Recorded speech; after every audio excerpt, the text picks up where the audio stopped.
The opposite of perseverance is procrastination. Perseverance means you never quit. Procrastination usually means you never get started. Although I consider the inability to finish something to be a form of procrastination. Ask people why they procrastinate, and you'll often hear something like this: I'm a perfectionist. Everything has to be just right before I can get down to work. No distractions, not too much noise, no telephone calls interrupting me, and of course I have to be feeling well physically too. I can't work when I have a headache. The other end of procrastination, being unable to finish, also has a perfectionist explanation. I'm just never satisfied. I'm my own harshest critic. If all the I's aren't dotted and all the T's aren't crossed, I just can't consider that I'm done. That's just the way I am, and I'll probably never change. Do you see what's going on here? A fault is being turned into a virtue. The perfectionist is saying that his standards are just too high for this world. This fault into virtue syndrome is a common defense when people are called upon to discuss their weaknesses. But in the end, it's just a very pious kind of excuse-making. It certainly doesn't have anything to do with what's really behind procrastination. The basis of procrastination could be fear of failure. That's what extreme perfectionism really is once you take a hard look at it.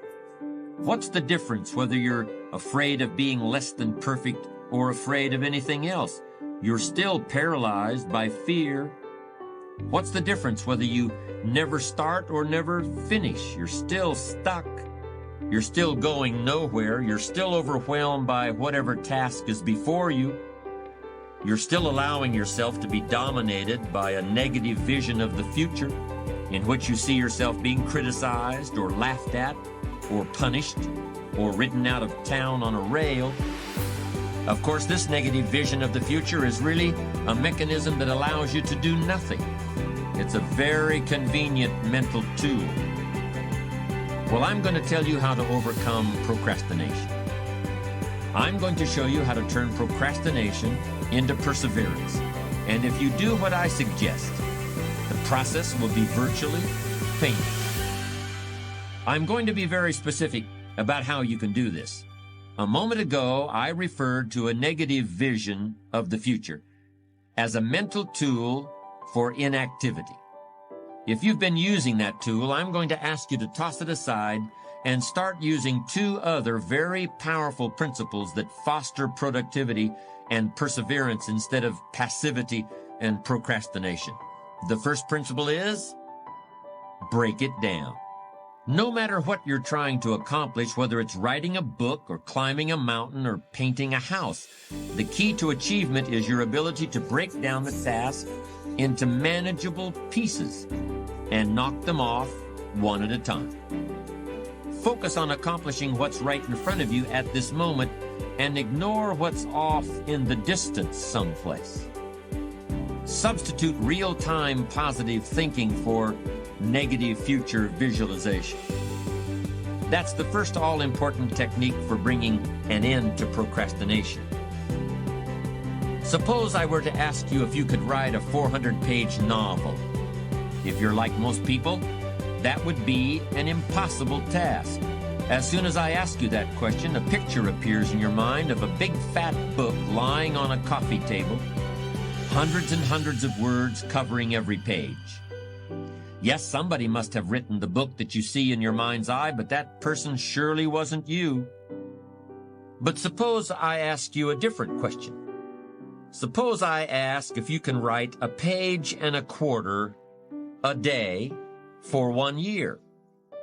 Do you think you could do it? Now the task is starting to seem more manageable. We're breaking down the 400-page book into bite-sized pieces. But even so, I suspect many people would still find the prospect intimidating. Do you see why? Writing a page and a quarter may not seem so bad, but you're being asked to look ahead 1 whole year. When people start to look that far ahead, many of them automatically go into a negative mode. So let me formulate the idea of writing a book in yet another way. Let me break it down even more. Suppose I were to ask you, can you fill up a page and a quarter with words not for a year, not for a month, not even for a week, but just today? Don't look any further ahead than that. I believe most people would confidently declare that they could accomplish that. And of course, these would be the same people who feel totally incapable of writing a whole book. Then if I said the same thing to those people tomorrow, if I told them, I don't want you to look back, I don't want you to look ahead, I just want you to fill up a page and a quarter this day, do you think you can do it? One day at a time. You've probably heard that phrase. That's what we're doing here. We're breaking the time required for a major task down into one-day segments, and we're breaking the work involved in writing a 400-page book down into page and a quarter increments. Keep this up for 1 year, and you'll write the book. Discipline yourself to look neither forward nor backward, and you can accomplish things you never thought you could possibly do. One of the beauties of this technique is the fact that you can really take it to the extremes if you have to. If writing a page and a quarter during one day still seems too much for you, break it down even more. Try to write 3 sentences in the next hour. Don't look any further ahead than that. Come up with a way of looking at the task that finally seems manageable. Then all you have to do is persevere. Procrastination won't be a problem because the task is now so small that fear won't kick in. And it all begins with those 3 words: break it down. My second technique for defeating procrastination is also only 3 words long. The 3 words are: write it down. We've seen how important writing is to goal setting. The writing you'll do for beating procrastination is very similar, but instead of focusing on the future, you're now going to be writing about the present, just as you experience it every day. Instead of describing the things that you want to do or the places you want to go, you're going to describe what you actually do with your time, and you're going to keep a written record of the places you actually go. In other words, you're going to keep a diary of your activities, and you're going to be amazed by the distractions, detours, and downright wastes of time that you come up with during the course of a day. All of these get in the way of achieving your goals.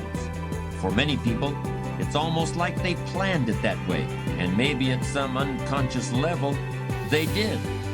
The great thing about keeping a time diary is that it brings all this out in the open. It forces you to see what you're actually doing and what you're not doing. The time diary doesn't have to be anything elaborate. Just buy a little spiral notebook that you can easily carry in your pocket. When you go to lunch, when you drive across town, when you go to the dry cleaners, when you spend some time shooting the breeze at the copy machine, make a quick note of the time you began the activity and the time it ended. Try to make this notation as soon as possible, but if it's inconvenient to do it immediately, you can do it later. But you should make an entry in your time diary at least once every 30 minutes. And you should keep this up for at least a week. What else do you have to do to gain the benefits of this extremely powerful productivity technique? Nothing. You don't have to do anything else at all. It's just a process for making yourself aware of how you actually spend your time. You will naturally and effortlessly begin to reorganize your life. Perhaps that seems like too much to believe, but it's true. When you're forced to write down the fact that you hung out at the coffee machine for 15 minutes today, you'll think twice about doing that again tomorrow. When you've got to put it in writing that you worked on an important project for 30 minutes today and then took a break to read the newspaper, you'll persevere a little longer on the project tomorrow and forget about the newspaper. Just try keeping a time diary for 1 week, and you'll see how it can revolutionize your ability to focus and achieve your goals. Break it down, write it down. Very easy to understand, very straightforward. But these are powerful and effective productivity techniques. This is how you put an end to procrastination. This is how you get yourself started.